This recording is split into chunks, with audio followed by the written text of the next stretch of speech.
Follow the money. That's what I always say. You always follow the money. Yeah. This is Follow the Money with Mitch Moss and Paulie Howard on VSiN. Hey, top of the morning to you. It is Follow the Money here on VSiN, the Sports Betting Network. This show is brought to you by DraftKings. Paulie Howard makes his return today. 48-hour bug. How you feeling today, pal? You all right? You okay? Felt fine. I lost my voice. Is the throat? Oh, What's boy. Where are we at here? Yeah, Keep talking. 50%? 60%? What do you got? You got to carry me. That's where we're at. I have to. I nothing can't. new. Yeah. Man. 45. Isn't it frustrating? It's never happened before. I mean, because Felt fine. Nothing was wrong with me. Lost my voice. I told the story when you were out. This goes back like 10, 12, 13 years ago when I first started dating my now wife. I remember this. We were doing a show together locally here. Yeah. And it just was done. Nothing could come out of my mouth. I had to communicate by writing stuff down on paper to her. Oh, wow. And it was for like 2 or 3. I'm panicking. I'm like, what am I supposed to do? Yeah, right? I have no other skills. Yeah. Kind of need your voice for this job. Yeah, maybe. Kind of a tad important. We have more skills than I do. That's but certainly you were in trouble if that was the case. Yeah. So, well, let's hope that you're Yeah. feeling fine, though, on top of everything else. No issue. Wow, okay. Feel great. On the program today, Nigel Seeley will join us. Soccer bets out of him. Brad Powers at 90 minutes. College football. Mike Palm's in studio today. And we'll talk some fantasy football with Brian Johnson as he is pinch hitting with Paul Charchi. And also, unfortunately, under the weather is Charch. We do have the penultimate Thursday night football game this year in the NFL. And it's a big one because the Rams at DraftKings right now are favored by 4, and the total is 46. Now, it depends on which model you go by when you look at projected playoff odds. And when you look at the actual odds on the board at DraftKings, the Rams, they give them a 55.6% chance to make the playoffs as of right now because they're minus 125. The Saints have a 44.4% chance because they're plus 125 to make it. Pro Football Focus makes the Rams 66% to make it with a win tonight. They drop down to about 12% with a loss, according to their numbers. The Saints would get bumped up to above 70 with the win and around 20% with a loss tonight. It's a massive one for both sides here. I think the Rams are in if they win because you're not factoring in Week 18, what the Niners are going to do. And I think Shanahan will sit people if they have nothing to play for. So not that long ago, plus 240 to make the playoffs. They're hot. They're playing well. They've won 4 or 5, and the loss was against the Ravens when they should have won that game and got beat in overtime. So Peekaboo, Kupp, 100 yards the last 2 games. I think he's way too low at 73.5. What I find interesting is the Saints are taking money here down to 3.5 plus minus 120 on the 3.5. So if the Rams win this game, I think they're going to the playoffs. So beat the Giants, and then I think Shanahan will sit people because I think they're going to win on Christmas. So I love how this offense is humming, and I love how Williams has been there with the rushing attack and the ground game. And oh boy, all of a sudden, the Saints are like 24th against the run, and they've allowed 200 yards rushing in 2 of the last 4 games. And I think the best number is what McVay has done here, that he has closed strong. ATS going back, 10-1-1 ATS at home in December. And I would trust McVay here against Dennis Allen and also the way the Rams are playing, that they're going to get it done and win and make the playoffs. I'm glad you brought that part of it up because, yes, this sounds very simple, but sometimes it just boils down to, okay, which team has the better coach, which team has the better quarterback. Now, admittedly, we have not been as in love with Sean McVay over the years as the majority of people are, but he is clearly a better coach than Dennis Allen, and the quarterback edge here is also one-sided. Now, Derek Carr did throw 3 touchdowns, no INTs last week. I would also point out the schedule here recently and pretty much the entire year for the Saints. This is why a lot of people like that team and the Falcons this year because it's 2 of the easiest schedules going into the season that we've ever seen, right? So think about the last couple of games here now for New Orleans. They just played the Giants and Tommy DeVito, and they played the Panthers the previous week. So DeVito, and I like the point that you made on Monday, every time they sacked him, they were doing the gestures right on the field. They made it. Everybody was tired of the act. Like, knock it off already. The guy's not a very good quarterback. Stop it. It was a miracle what happened against the Packers, and the Packers defense kind of stinks. And also, that game against the Panthers. Bryce Young is in that offense has been completely broken now for the entire year. So those are the most recent games that we're talking about here defensively for the Saints. And now you're upping it here. You're upping the ante by taking on Matthew Stafford and the Rams, who are playing like really good football on the season. Should have defeated the Ravens a couple of weeks back. That score last week was misleading, even though they covered against the Commanders. Rams are pretty good, and I agree with you. Like, for PFF to make it, and again, they're going model-based here, but 66% to make the playoffs with a win tonight, I think it's much higher than that because you're not factoring in the break that the Rams potentially got from the Eagles losing on Monday night, meaning the Niners now have such a clear edge for the 1 seed, might be something in 2 weeks that's like, okay, now this is a big deal because Shanahan's not going to play everybody for the entire game, is definitely on the horizon. I guess if I could knock out Minnesota, I would do that too. Which I'd rather see the Rams in than the Vikings because the Vikings beat me. Although it was Kirk Cousins. But I don't know how Shanahan's going to. And do you want 2 weeks off? I don't know. The other thing is there's several guys nicked up. You know, Olave's banged up. Jordan's banged up. Ramchek's banged up. Other guys on the defense are hurt for the Saints. So that's something that you figure they play because it's a playoff game. But are they close to 100%? And if you have a compromised Olave, that's going to be problems too for the passing attack. So I know what you said last week. Carr was 23 of 28, but yeah, come on. You're right. It was the Giants, and he's had a bad year. So does he continue to turn it over? If he does, they're going to lose, and their season's going to be over because then they go to Tampa and they also take on Atlanta.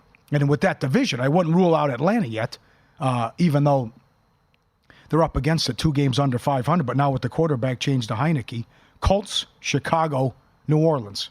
Not crazy, although Art Smith appears to be coaching for his job finally. I think so, too. Yep. I think if they lose out, I think he's definitely gone. And if they miss the playoffs, I think he's got to be gone as well. It's been a rough season for him, no doubt, and the Falcons. Now, also, this entire week, the betting splits page on the website, vsin.com, is free when you go check it out. And Steve Makinen here at the network has done a great job with his analytics report every single week. And he's pointed out now the entire year he's been tracking this, specifically using the betting splits at DraftKings, when that number over the last year and a half is more than 65% of the handle on one team. The majority betting group here, the public side, is only 42.9%. And when you look at the betting splits page as we speak, the number of bets on the Rams, 80%. How about number 2 here? The percentage of handle. When it's higher than 63% since the start of 2022, the public is 112 and 132 ATS. That's 45.9%. 88% of the handle as of right now, this morning at DraftKings on the Rams. So, it's Rams or pass for me. And I wouldn't want to see this team in the playoffs. No, neither would I. They could go into Detroit and win. They can go into Philly and win. It didn't go well the first time, but I think they could give Dallas a game. They're just humming offensively. And it's a great coaching job by McVay. And we thought this would be one of the worst teams in the league. Certainly defensively, we thought they'd be awful. No doubt. But, they are -2 in the turnover battle this year, too. So to sit where they're at and the injuries that they've had, and you haven't had Kupp and then the emergence of Puka, this is a great job by McVay. And again, not only 10-1-1 at home in December, ATS 17-4-1, last 22 in December. So money time, McVay's getting it done here.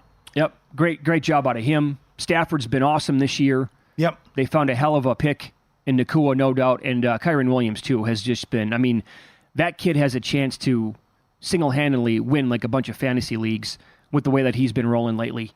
And, who thought that coming into the season? And his prop tonight is 89.5 rushing yards. That tells you how hot he's been, but also what you said earlier, the Saints can be had on the ground. Yes, no doubt. I would look at Hill over.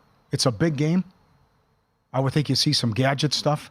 I'm talking about rushing yards, and I don't know what to do with Kamara with his props, though. Go ahead. I was going to say, would you look at Taysom Hill anytime touchdown? How about the quarterbacks? How many teams go tush-push at the 1? Stafford's 11-1 to score a touchdown. It's not going to be Carr. They're going to take him off the field. That's the thing, yeah. That's why Taysom Hill would be intriguing to me. Yeah, because I saw Carr was 10 as well. I didn't even, what is Hill? Oh, he's only plus 210.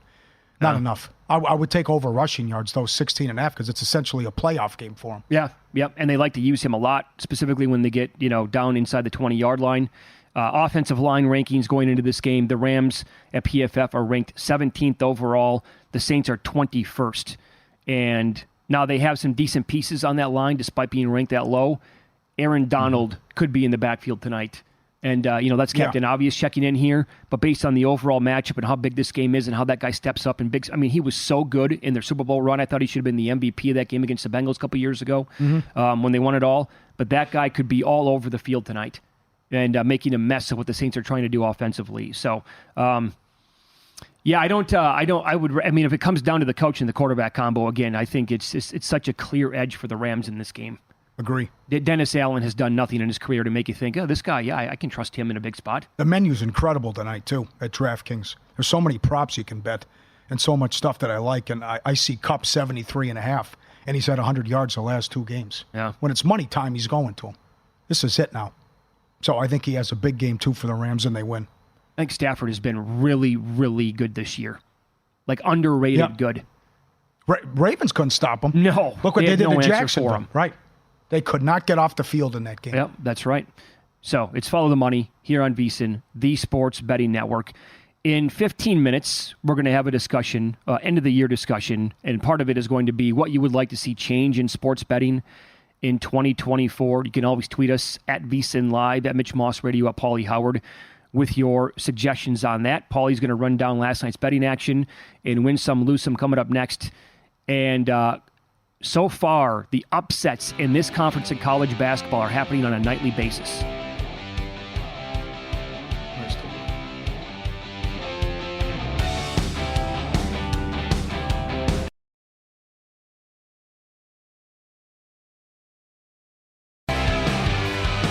Juice Reel, a free betting intelligence app and a tool every bettor needs. It links your betting accounts into one app, delivers in-depth analytics on your betting history, and there's much more. Access to the betting history of billions of bets placed by all Juice Reel users. In-depth betting analytics, billions of data points enables you to tail the winners and fade the losers. It's also developed a AI bot hitting 60% through more than 100 games. Find out for yourself. Download Juice Reel, R-E-E-L. Free app in the Apple App Store or Google Play Store. Free Juice Reel, R-E-E-L. Keep them coming. FTM at VSiN.com. Tweet at us as well. Etiquette and things you would like changed for the new year. This kind of stuff can affect friendships. The guy who had Miami in Survivor, and in the fourth quarter, his buddy says, "Who you taking next week?" As they're up 14 in the fourth quarter. What do you do at that point? What's your reaction? It's just... do you respond to the person? Do you tell him to bleep off? Do you just cut him off for a while? Talking about a lot of money.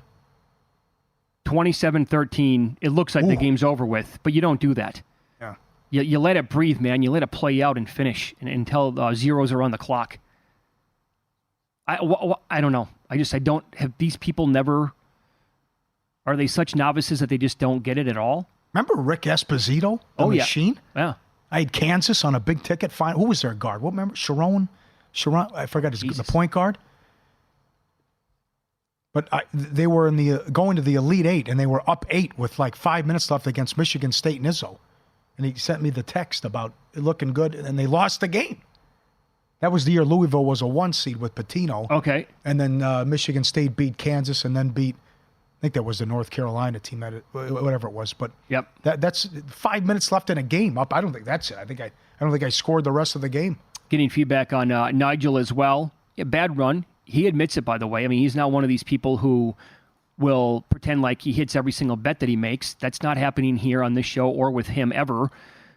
Jeff on Twitter says, to Nigel's points, if you are serious about sports gambling and think there aren't going to be bad runs, you should not. You should find something else to do with your time. Yes, and to Nigel's point, and I'll back it up here, he comes on our show once a week for a 10-minute segment, and he gives out like 2 or 3 plays. So what about the rest of the week when he does a zillion other things and he's giving out up to like 16 units and plays on a weekly basis? Yep. Yes, bad run. And that also ties into like, it doesn't matter what part of the show you're listening to VSiN. It could be our show. It could be the next show with Gil. It could be Lombardi Line, whatever show you're listening to, if you pop in for 10 minutes once a day and the person on at that point makes a case for like 2 or 3 games and you bet them and it's a bad day and you say to yourself, well, what an idiot, I can never bet that guy's plays ever again. No. I can't help you then. Sharon Collins was the point guard. Great reaction text already. That's why I'm trying to drive this home, though, about League One, League Two is available everywhere. Yeah. He's unbelievable. He's incredible at the lower leagues. So don't be afraid to give that out because the books are so good now with what they offer in the soccer markets. Yeah. Now, I don't know the logistics to every state, but we're talking about things that you want to see change in sports betting in 2024. We got a tweet a little bit earlier. In the state of Mississippi, it's still all brick and mortar. No mobile betting yet, and they've been legal since 2018. Yeah. That is brutal. You absolutely have to get with the times on that. You on the Rams tonight? I know you got your future ticket plus 240. So how do I look at that then? Do I add more here on the Rams in this game when I bet them to make the playoffs a couple of weeks back at 240? I will say this about the current playoff odds. They're minus 125 at DraftKings. Pro Football Focus makes the Rams around 66% to make the playoffs with a win tonight. So if they do win, and if you have strong conviction on the Rams that they're going to win and maybe cover this game, 66% after this game would be a 194 bet on the money line, minus 194. So if you think they're going to win tonight, then I would suggest that you actually lay minus 125 to make the playoffs, because that would be looking at a good number after the game if you're falling into that boat.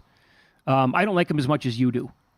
The road thing has been real for the Saints now, going back again, longer sample size. Right. Not this year, though. Not this year in particular, but there's one thing here.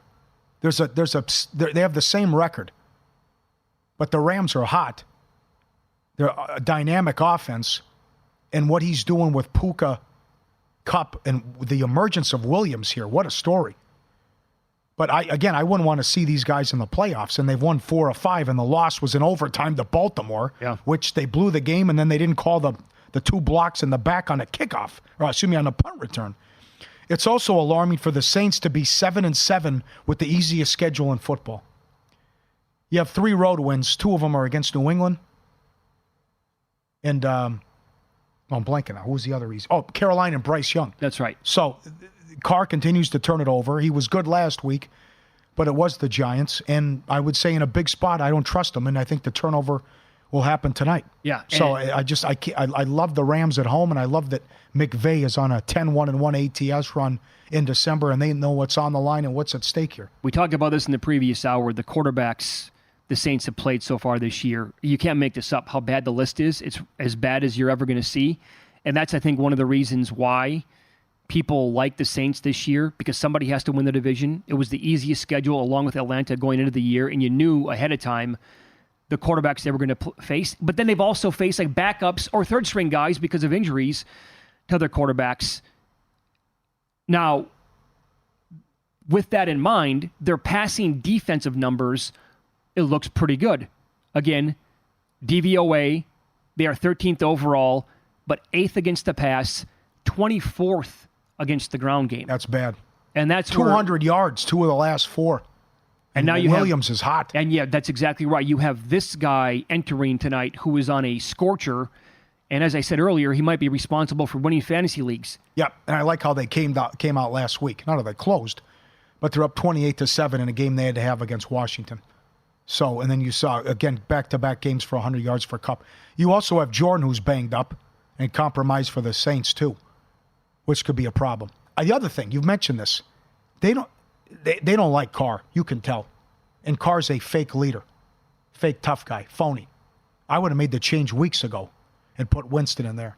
So always yelling at a wide receiver, always miscommunication. Always on the wrong page. Yep. There's always communication issues, it seems. Yeah, when you have video of that offensive lineman coming off the field and he's basically in a screaming match with Derek Carr, again, how often does that actually happen? When they're not even off the field yet. They're still on the football field, and this guy's going nuts screaming at the guy. So I think there's something amiss there as well, where the teammates don't particularly like the guy. And I could see him, again, if Aaron Donald is going to... The Saints' offensive line is ranked 21st at Pro Football Focus going into this week. If Aaron Donald projecting ahead to this game tonight, can really cause some havoc and be in the backfield, that probably means that it's going to be a long night for Derek Carr. And I could absolutely see him making an errant pass, a silly forced throw, gets picked off, puts the Rams in good field position. You also have, again, the coaching edge and the quarterback edge overall in this game clearly on one side to the Rams. Yeah. So I think they win. What would you do if you're Shanahan week 18? That's a very... Because the whole key to this bet is also as I think they win tonight. They should take out the Giants. The Vikings have them in tiebreakers with conference record. I don't know if the Vikings are going to win 9 games. But what makes this bet's a layup is if San Francisco sits people in week 18. Yep. And I don't know what he's going to do. With only one team getting a bye week now, and that loss for the Niners to get the 1 seed overall, the loss by the Eagles on Monday night was so big because now they have just... Well, they could lose on Christmas, I guess, but sure. I think the Niners will beat the Ravens. But they still have tiebreakers, even with the loss against the Ravens. They have the head-to-head. They have the head-to-head tiebreakers over the Eagles and the Cowboys at that point. So, assuming that they have the 1 seed locked up going into Week 18, I don't think you can sit the starters for the entire game. I hate that idea. Because then you're talking about 2 weeks off. You're resting all the way from the end of Week 17, that game, until your first playoff game, which comes after a bye week. That is a lengthy break. If I have the chance to knock them out, I think I go for it. I'm not afraid of Minnesota, even though they beat them, but that was with Cousins. I wouldn't be afraid of Atlanta or New Orleans or Seattle. They own Seattle. They blew them out both. I mean, if I could, the Rams game was the infamous kick the field goal to put it on 7 at the gun. But sure. If I'm Shanahan, if I could knock the Rams out, I would. Well, even though he's dominated them, I know McVay. Yeah, when you look at all these teams that are tied right now at 7-7, this would be the last team I'd want to play for any team. Yes. Any of them. Who's going to be the quarterback for the Vikings in the playoffs if they make it? It's going to be Mullins. It's going to have to be Mullins, right? Yeah. But the Seahawks at DraftKings, by the way, are minus 160 to make the playoffs. That's outrageous. Outrageous. It's way too high. Are they going to beat the Titans? I don't know. I don't think so. Oh, well, it could be Tannehill, though. Yeah. So that's right. I think their chances improve to win that game. Are we sure they're going to beat the Steelers at home? I mean, it's a tough schedule. I know. Because, again, it's going to be funky with tiebreakers, but 170s, 160s, way too high. I would agree with that. It's a big, big game tonight, clearly. And by the way, on the flip side, if the Saints win, Pro Football Focus makes them higher than 70% to make the playoffs. With a loss, they're around 22-23%. Up next, college football. Professional sports bettor Brad Power is going to join the show. A lengthy card of games to hit this week, and he's a big volume bettor. Is he treading lightly after this week?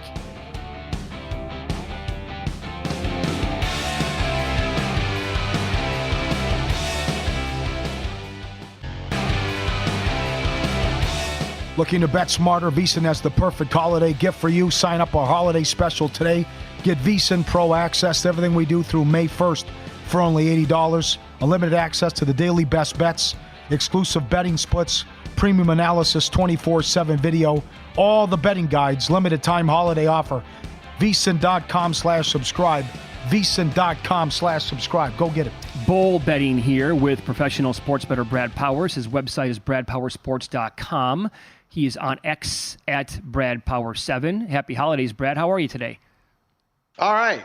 Good to see you guys. Happy holidays to you. You too, sir. So you are a big bettor. You're a volume bettor on top of that. In bowl season, I think probably used to be your favorite time of the year, or one of your favorite times of the year to bet any sport, right? Because it was all about information at the time, motivation. You could probably decipher what was going to happen between the matchups that you were going to get. With what has happened this week alone, I mean, the ODU game is an absolute killer. Up 28-0, laying the number touched as high as 6.5 before it came back. What happened in the Marshall with the UTSA game, the quarterback before, the day of, that news. And then you made a point last week to say the Syracuse over looked like a really good bet. And that number completely moved all the way up to like 61. By the way, you're not the only one. Other people were reaching out to me and saying, yeah, that's the right side. Then we found out Monday, the quarterback for Syracuse needs shoulder surgery. He's not going to play. As a guy who does this for a living and you love college football, are you treading lightly moving forward with bowl games? Yeah, I mean, obviously I'm in on a majority of the bowl games already for this season, but moving forward, I have enough data points now. You never want to overreact to a small sample size, but there's enough where it's almost every single game where, it's still it's all about information. It's just the information is constantly changing where even a guy like myself, I don't feel necessarily comfortable making 40 bowl bets as soon as the bowl lines come out. Now, will I still attack some of those markets? Yeah, I mean, I'm still going to probably play against teams that have an interim coach because they're a lot more likely to have a bunch of transfers. I'll play against teams that have that, top 10 NFL pick at quarterback. But other than that, I mean, I can tell you that some of these smaller bowl games, it just, unless I perceive myself to have a significant edge, it's just, I'm not going to bet it until I get some further information, because I've been on the wrong end of so many of these already in the bowl seasons. It's kind of soured me. It's, Scott Van Pelt had the quote of the week so far, not going to be a Christmas, kids. Daddy bet Old Dominion. Yes. It was ridiculous. Yeah. You still like Syracuse? I mean, by, what is it, a couple hours from with South Florida to Boca Raton, but with Christmas 4 days away, I can't imagine they're excited for this. 2 6-6 teams. Yeah, I mean, at 3, that's about where I'd make it, is 3. So, I mean, it's I'd bet South Florida above 3. I do think they're more excited, first-year coach to be in this one.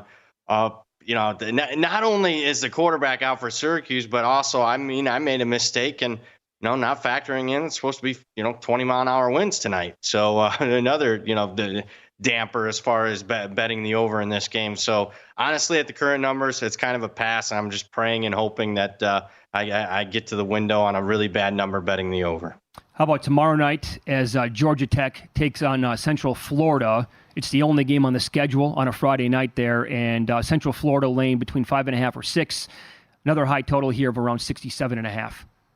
First off, let me tap into, I know Paulie's really, fired up about this. How is there not more games on Friday? Terrible. I mean, there should have been at least a Friday afternoon game. If you can play a game on Monday afternoon at 2:30, I think you can play, a Friday afternoon game. But as far as the matchup here, honestly, this is the one bowl game I'm not involved in. Side or total, I think the over was the right side. It just came a little expensive early on in the bowl season, at least what I perceived to be. I probably should have made that bet because this bowl total's up a touchdown even from the opener. So I think it's going to be one of the better bowl matchups. I would lean more underdog here in Georgia Tech, even though a little bit of money's come in on Central Florida. I think Georgia Tech's very well coached, and I don't always trust Malzahn in these types of spots. Yeah, we're on the same page. 7 games Saturday, and you're going against the NFL too. Which how about we start today with Troy and Duke? Yeah, I mean, a tough one. I thought Troy was going to be a slam dunk bet here because, I mean, you look at Duke had an interim coach. Duke's is hit hard, probably a top 5 team as far as the amount of starters that are in the portal or leaving or going to the NFL draft. And it's not like Duke's, second string is overly talented. So a big drop off there. Problem is last week, Troy's head coach decided to take the job at Tulane. Really good hire for Tulane. So it's just kind of more of a lean on Troy here. They don't have too many opt-outs. It was late enough in the process where a lot of their guys didn't hit the portal or opted out. So I think Troy's the right side. We talked to Paul Stone about this game earlier in the week, and we asked him, make a number between Duke and Troy earlier in the year. And he said, well, if this is coming on the heels of, obviously, the win against Clemson, when Duke was ranked, they were 4-0. And if it was at home, he said probably would have been double digits with Duke. And now there's no Riley Leonard and everything that you just mentioned. And look at now, it's that's probably fair, though, right? I mean, the way Duke was playing earlier in the year before the Notre Dame game and they got beat there, and the way Leonard was going, they would have been a huge favorite. Yeah, I mean, I don't know if I'd have had him double digits. I like Troy quite a bit, and I've liked Troy. And I haven't been as high on Duke, but yeah, it certainly, they'd have been about a touchdown favorite in my ratings. Okay. Georgia State, Utah State. Utah State opened 3.5, getting 3.5, and now they're favored. Yeah, as long as you can still get that 2.5 out there. I mean, crossing through 0 is not as significant a move, but I like Utah State here. If you need a best bet on Saturday and you want to, after it loses, you want to get on me on X, this is the game to do it. I know a lot of people are getting on me on leans. I'm like, what the heck? I didn't have that game. I just said that I think this particular game might have been the sharp side, and then that's where the market's going to go. But in this case, multitude of reasons. Number one, geographically, Utah State's used to playing on the blue turf. And Boise, Idaho. Georgia State's not. Also, Georgia State's got some, teams have different levels of opt-outs. Georgia State's are pretty significant. All their guys that have opted out have ended up at Power 5 programs. Their starting running back, their top wide receiver, their top offensive lineman have all went to SEC and ACC schools. So significant losses for Georgia State. Utah State for me minus the 2.5. Best bet. Back to our original talking point here to begin the segment, Brad. When you have a game like this and it's flipped and you're on Utah State here at a really good number, are you looking at all to maybe middle these games live because of what has happened again going back? I mean, if for people who had Marshall plus the 12 before that number completely dropped and they're up 14-0, you're looking at a very good middle opportunity there. And then, of course, they blow the entire thing and they can't cover the 12. Is that something that you're peeking at, or you don't want to give away like any edge you have once the game is started? No, that's a good question. Yeah, I think bowl games for a variety of reasons offer, very good in-game live betting opportunities. Number one, with these small schools, you just don't have, every single book carrying, them live play after play, second half like you do, and because they're isolated TV games, they're the only games on. So I think for that reason, they make sense. And because bowl games are such high variance, if you want to get off a position, they give you some opportunities to do that. So, yeah, I am very pro. As negative as I've been pre-flop as far as what bowl seasons become, man, in-game live betting has become really good as far as bowls go. The Utah State game's at 12:30 Pacific. So is the Armed Forces Bowl. James Madison and Air Force. Air Force comes in on a 4-game losing streak. James Madison's quarterback transferred. Great numbers, everything you run down in your newsletter. What do you think here that it's come down a little bit, but James Madison's short favorite? Well, here's the thing. I mean, a lot of the James Madison, they got like 10 starters in the portal, but a lot of them have said they're going to play. I don't know. Can you trust them? Can you believe them at their word? I'll say this. If you're in the portal, are you fully locked in on preparing for a game? I'm not sure. You're taking phone calls. You got to know where you're going to go for next season. Obviously, James Madison lost their head coach. So I know it's their first bowl game ever in school history. I know that they relatively should be fired up. I know the fact that if all things were equal and these teams were at 100% down the stretch, James Madison probably be favored by 7 or so. But I like Air Force. Here's one thing that I don't have to worry about: a Service Academy. I'm not worried about effort, motivation, Service Academy. And you don't believe me? Look at, since it's become a trend to opt out, not be motivated for a bowl game. Air Force has won and covered their last 4 bowl games. Navy's won and covered 5 of their last 6 bowl games. Army has won and covered 4 of their last 5 bowl games. So I trust Service Academies in this era. Give me Air Force outright. That's a great breakdown there. A guy that you could always trust or usually trust in a big bowl game would be Kyle Whittingham at Utah. But now, all things considered, it's a Las Vegas Bowl, which has been great over the years in terms of the matchups. Kind of a drop-off here for Utah, especially when they've been in the playoff mix in the conversation anyway. This number has dropped. Do you agree with that move? I do agree with that move. I think Northwestern's the sharp side. Now, am I running the window to get it now that it's dropped through a key number 7? No, but pizza bet for me on Northwestern. I know they're excited. Obviously, the interim coach deservedly got the full-time gig there. They've been – I don't question their effort week in and week out. Utah's got a bunch of guys out. I know they'll have the fan edge here, but Northwestern for me. We'll continue with Brad Powers, professional sports bettor up next year, and follow the money. It's VSiN, the Sports Betting Network. His website, bradpowersports.com, on X at BradPower7. We will get into the Hawaii Bowl with Coastal Carolina against San Jose State. That number has been all over the place. And also what Brad makes the FCS title game between Montana and South Dakota State coming up here on VSiN.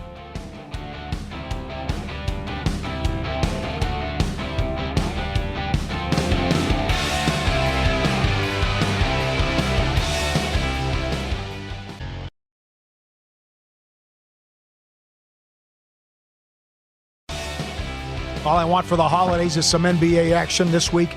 New customers get $150 instantly in bonus bets just for betting $5. Download the DraftKings Sportsbook app. Now use code FOLLOW. We'll run down all the props tomorrow. Great job every week in the NFL. Only on DraftKings Sportsbook, code FOLLOW. Great card tonight in the NBA. The crown is yours. This is a nugget to file away for next year and future years. Again, when it comes to Circa Survivor, I've called Derek Stevens the mad scientist here with this because he likes to cause havoc with the holiday schedule, right?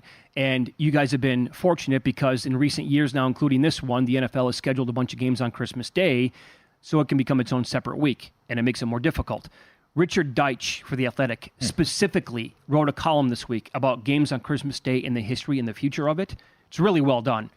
and how many there have been in recent years compared to previous years. It's so many more nowadays. They never used to play. They used to play the Christmas schedule on Saturdays all the time. They would bump it up and have a full schedule on Saturdays. Looking ahead, next year, Christmas falls on a Wednesday. In 2029, it's on a Tuesday, so on and so forth. He asked the question, would the NFL ever consider playing games on Christmas when it falls on a Tuesday or a Wednesday? Hans Schroeder is in charge of this stuff. Talked to Richard Deitch for the story, and he said, quote, we're not looking to play football on a Tuesday or a Wednesday at this point, especially this late in the year as we get close to the postseason. We want to focus on the run to the playoffs and for that competitive equity to really shine through. Let me throw this one at you then. The playoff starts next year, the 12-team playoffs. They're going to play one game on this past weekend, right? This past weekend. They're going to play one game on Friday night and 3 on Saturday. The NFL is not going to play games on that Saturday against the college football playoff, where they would normally have 2 or 3. Do they schedule 3 on a Monday night? Do they? I think this experiment, where everybody says, why are they doing 2 on a Monday night? Why is that? I think it's because of the college football playoff. They're trying to set up that weekend where they would normally play the Saturday games onto Monday. Interesting. I hope they would get 3. Tough to make you pick out of 2. Right? Yes, it is. It's really tough. Well, what about not that weekend, but another weekend in December when they have 3 Saturday games? Could you make that its own week? The Thursday with the Saturday as its own week? You could. Something like that? Yeah. Tough. You could. Overall, though, because you want to keep it a 20-week contest is my guess. Yes. 20 is a nice number. Yeah. Go 20 and 0. Yeah. Now you How about the numbers in circa millions? 3 weeks left playing for $1 million. 54, 20, and 1 is your leader. Then you got the booby, where someone's 22, 52, and 1. But like, third place to 55th place is separated by like 2 games. Is that what it is? Incredible. Yeah. Wow. It's incredibly tight once you go down to third. I think Fezzik is third or whatever. Even if you count the first guy, from like first to 55th is 3.5 or 4 points. 4 games, right? Mm-hmm. It's amazing how tight it is. You asked me a question. I know we're going to talk MVP and Coach of the Year. I've asked several people on this network. They're all very smart people, and there's interesting ideas, though. And Mitch, you asked me this in text or an email this week. I mean, I'm done betting bowl games until we get to the playoffs. Who knows who's playing? Who knows who's playing after the first series? I can't follow it. We've totally devalued the bowl system, which was always a concern with the playoff. And now we're going to have 12. How do we fix this bowl system? Growing up, I loved bowls, betting on bowls. You tried to find the 2 or 3 bowls where one team wasn't motivated. Now you can't find 2 where 2 teams are motivated. How do we fix it, though? How do we keep the bowl system still interesting from a fan, player, university, and better perspective? How about the players who are going to get the NIL money? It's written up in a contract that half of it comes if they play in the bowl game. That's interesting. Could that be something that they could tinker with? Would they ever do something like the NBA did, where the winning team of each bowl game, the school got X amount of money, and the staff and players split X amount of money, but only if you played in the game? They should. Right? $250 or something, $250,000, and it gets split amongst the players if they play. I like that idea. Tim Murray had an interesting idea. He said, don't play the bowl games in December. The bowl game becomes your first non-con to start the next year. Wow. Okay. Now, the negative is the economic impact it has to these towns that host bowl games, right? In a time in December. But yeah. it's a out of the box idea. I thought it was pretty interesting. So you're like done. Can't be safe. Before the game start, you're like, I don't even know who's paying attention who's playing. Like, I mean, and the results are so wacky. Teams blow 28-point leads. You got, their best players aren't playing. Your best player plays the first half for Marshall and doesn't play this. I mean, yep. I kicked this around with JVT when Paul was out the other day. Yeah.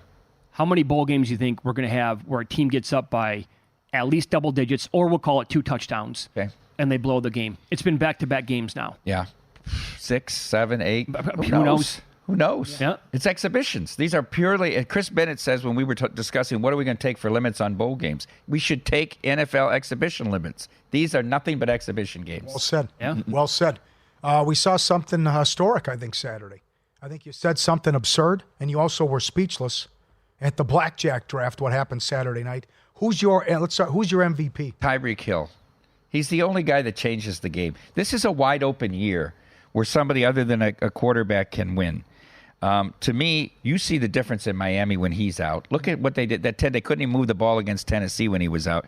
He changes the game plan of the offense and the defense, trying to keep the ball away from him. Michael Lombardi talked about this like after week 5, and Stormy said, it's a St. Jude bet. No wide receiver.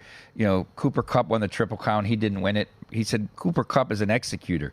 Tyreek Hill is a game changer and a life creator, I guess, as well. Oh, yeah, right. From those stories. Yes. Boy, is this guy fast. He's really good. Not if, it's going to have to go to a quarterback. I've been saying this all year.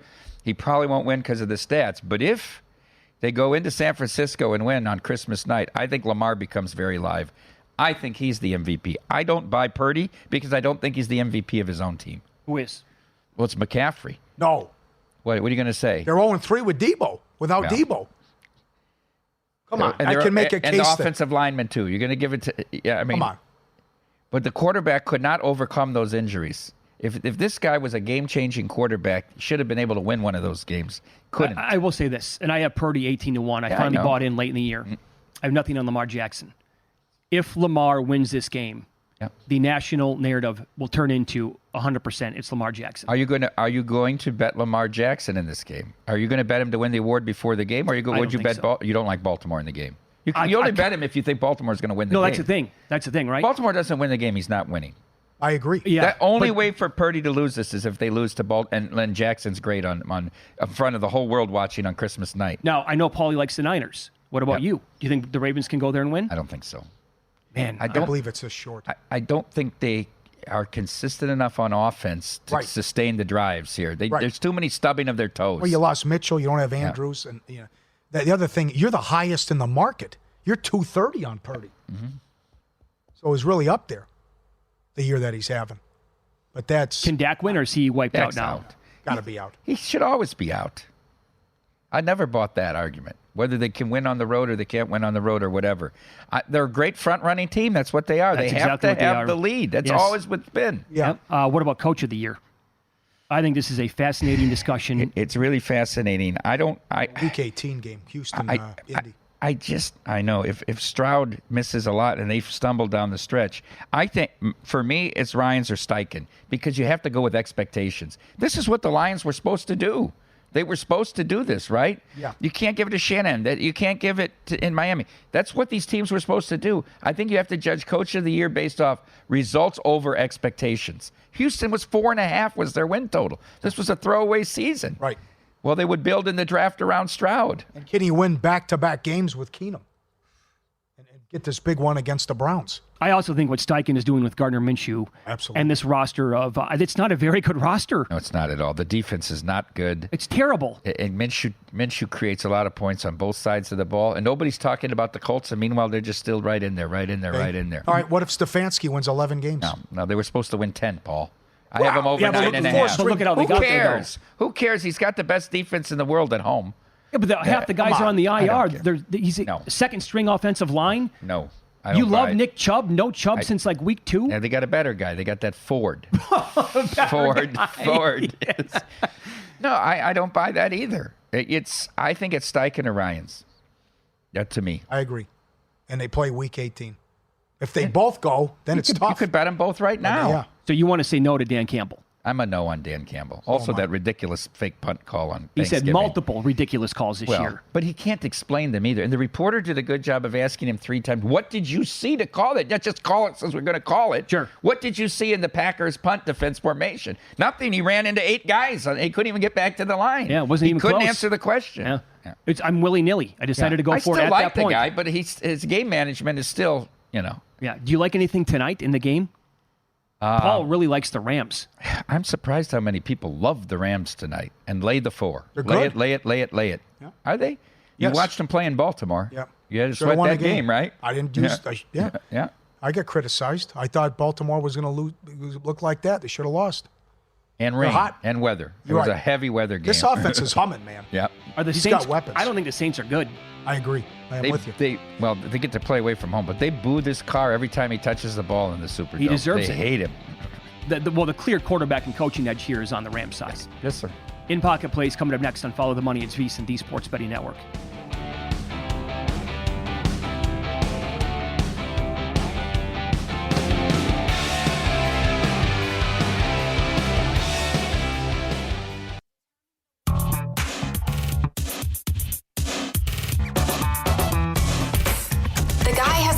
algorithm to determine the winner of any given college basketball game. Someone gives you 10,000 to 1 on anything. You take it. Take it. Take it. I bet you $20 I can get you gambling before the end of the day.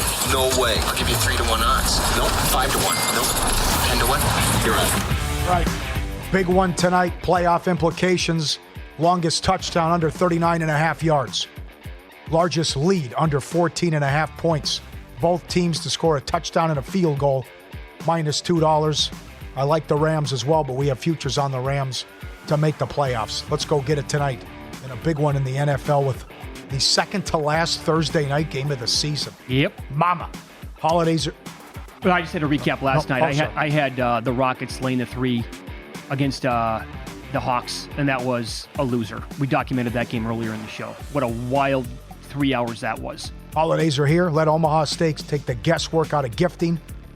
Carefully curated gift packages guaranteed to make spirits bright all winter long. Go to omahasteaks.com. Save 50% off site-wide. And when you use code VEASAN at checkout, get an additional $30 off your order. Filet, burgers, jumbo franks, easy-to-prepare meals ready in a flash. Omaha Steaks. The possibilities are endless. omahasteaks.com. 50% off site-wide. A gift from the heart. A gift that will be remembered with every unforgettable bite. Minimum order may be required. Get up there. Love them. Awesome food at Omaha Steaks. Also unforgettable is the tradition here of the Christmas special. And years ago, the Christmas Just Not for Christians. Mike Palm has done it again. Take it away, Maestro. It's been a nice run. We've had Christmas Not Just for Christians. We had the Charlie Brown Christmas message, the Christmas of Hope. Last year was the Beautiful Mess. And so we'll try to deliver again this year. The holiday season is a wonderful time to celebrate family, friends, co-workers, and acquaintances. Decorating, shopping, Christmas parties, midnight mass, and the kids waking up on Christmas morning to open presents and see what Santa has brought them are all among elements that make Christmas so special. Bob Hope said, "My idea of Christmas, whether old-fashioned or modern, is very simple. Loving others. Come to think of it, why do we have to wait for Christmas to do that?" So this year, my wife started decorating November 1st, and she put up 3 trees. 3 trees, guys. We have the big, beautiful tree in front window. We have a smaller tree in the dining room, and then a little tree in the family room as well. So I said to myself, the poultry job I do, hanging lights. I'm no aerialist and climbing up on these eaves and everything like that. I'm going to hire a company to do the lights this year, right? So they came on Thanksgiving evening and hung these lights and did the tree. And if you're watching on TV, you can see the picture. So I'm standing out in the middle of the street looking at it as they're finishing up the project.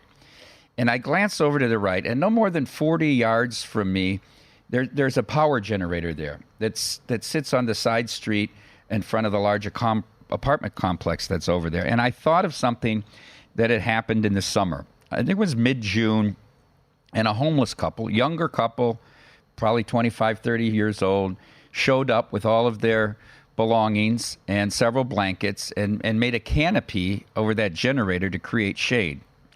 And they stayed there for a day, and then it became 2 days. And then on the 3rd day, I said to my wife, I think maybe we're creating an unnecessary security risk for the kids. It's summer, they're out of school, they're outside all the time. I'm going to call Metro and get them to move along. So on my way to work, I called the non-emergency number and was on hold probably a half hour. Officer answered finally, took a very detailed report, and said, we'll send somebody out in the next few hours. And my wife called a couple hours later and said a squad car came by and talked to them, and they moved along and they were gone. And I hadn't thought about that for 5 months. But here we were getting ready for the holiday season, and I'm standing there on Thanksgiving night looking at all of our lights, and I started to think about that. And I started to think about, as our kids are making out their list for Santa and we're going shopping and they're going to be opening presents, have we created enough of an attitude of gratitude within our kids? Or have we created a sense of entitlement for all the wonderful things that we celebrate during the Christmas season that many other people do not? So my wife and I sat down and said, let's try to start having our kids appreciate what they have. So the first thing we did was We went upstairs with them. Now they're about to be 8, my son. My stepdaughter is 6, and then, of course, the baby's 2. So with the 2 older kids, we went upstairs, and we said, look, you're going to make 2 piles of all the toys you have, all of them. One pile you're going to keep, and the other pile we're going to donate to kids that don't have toys, that aren't in as fortunate a situation. And then we're going to go through our closets and our dressers and try on all our clothes. And everything that doesn't fit perfectly, we're going to donate. And then a third of what does fit, we're going to donate. And that was the start of it. Then we're going to sit down, we told them, and we practiced. You're going to write a thank you card for every gift you received this year. Not a phone call where you just say something, not you ignore it, but you're going to sit down and write a thank you card that we're going to mail for every gift you get, whether it was from a classmate, or from a family member, from a friend. And the final part of this project was we told them to get on their iPads, and they're wizards on their iPads. They're probably more computer savvy than I am. And I want you guys to give us some suggestions at a place or an event where, as a family, we can donate 2 hours a month. And we're going to do that, and we're going to rotate months, and we're going to try to give back of our time to those that are less fortunate. Is it too late? Did we wait too late to do this? Is it enough? I don't know, but it's a start. And it's a reminder that the Christmas season is about celebrating new beginnings, but also about having an attitude of gratitude and giving back to those that are less fortunate. This is my favorite part from our previous Christmas reflections, and I try to include it every year. We, as people of faith and goodwill, at Christmas time and always, should be on the lookout for those in need, the poor, widows, orphans, loners, the rejected, the suffering, the lost, the angry, and the depressed, our neighbors, strangers, brothers, sisters, co-workers, friends, and yes, even enemies. And we should help and love them because God first loved us. From Derek Stevens and the entire team here at Circa, the D, the Golden Gate, and the Downtown Las Vegas Event Center. For Lynn Mead, Bill Adey, the Musburger family, Brian Rogers, John Goulet, and everyone here at VEASAN. And from Mitch and Paul and myself, we wish you a very joyful and a very grateful Christmas. Good job, pal. Good job. Way to go. You deliver every single Christmas season. Thank you. Yep. Thank you very much. With time to spare. My advice would be, if you're going to go to church on Sunday night, if you have to bet Broncos Patriots, don't track it on your phone when you're at church. What a midnight mass. Of course, a lot of places are like 10 now. They don't do a true midnight mass. They schedule it out throughout the day. There are churches here, I think, in Las Vegas that have like 9 different sessions that you can go to. And I say that because I bet the Hawaii Bowl years ago, and I bring this up as a reminder, I think, every single year. It's not quite Mike Palm's Christmas message in the same vein, but I had Hawaii laying the points, and it's December 24th, and we're at Mass. I'm tracking the game on my phone, and after their 6th turnover in the first half, as the guy, the pastor is talking, I'm cursing under my breath, not realizing in the moment, I'm like, maybe that's not the best idea. What were they playing? I'd have to go back and check the exact team. Year? 2008 or 9-ish. Were you here in Las Vegas? I was in Las Vegas. Yeah. Can you imagine the problem with the people with the cell phones in church? Can you imagine the older people, like the phone going off, or it's, oh my God. I mean, he's got to be right into it, getting into it. And then father's like, Well, that's now, they say at the start of Mass, they have someone come up and say, please turn all your cell phones to a side. They have to every time. Mm-hmm. Right. We used to have a priest, he came in, Father Tobin, he became a Monsignor back at Sacred Heart in Dubuque. And when he came in, he was there 10 years. He became the pastor there 10 years.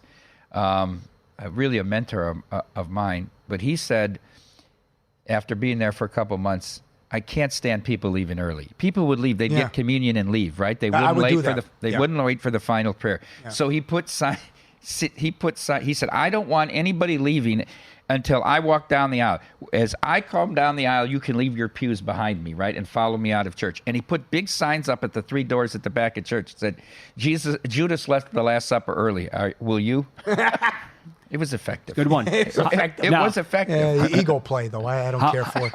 How have the kids reacted to doing what you said in the message there, separating their clothes, going to give away the stuff that doesn't fit to charity, other spots, and also going to a spot 2 hours a month? So they have to, on Christmas Eve, they're going to present their options about where we're going to volunteer. So we'll see about Okay. They've Yeah, had yeah. fun practicing writing the thank you notes, right? Which helps their handwriting. I don't think they practiced the penmanship enough in school. But there was a little more pushback on the toys. I will say, It was. a handwritten note. A handwritten note. It's a loss. Powerful. Nobody does it anymore. Nobody does right? it anymore. That's exactly the right Weddings. word. Sometimes at weddings, people send you notes. That means more than you can imagine to this day. I think it's powerful. Because you shock people. People don't expect it now. And you're like, wow, you took the time to write me this kind of a note? Means a lot. Good job. Thank you. Hey. Can't go back-to-back A+. Ever hear Well- the end of it. Thanks, Paul. Merry Christmas, Mike. Merry Christmas. Up next, fantasy football, Brian Johnson's filling in for Charge. Does he like anybody for the Saints other than Elvin Kamara tonight?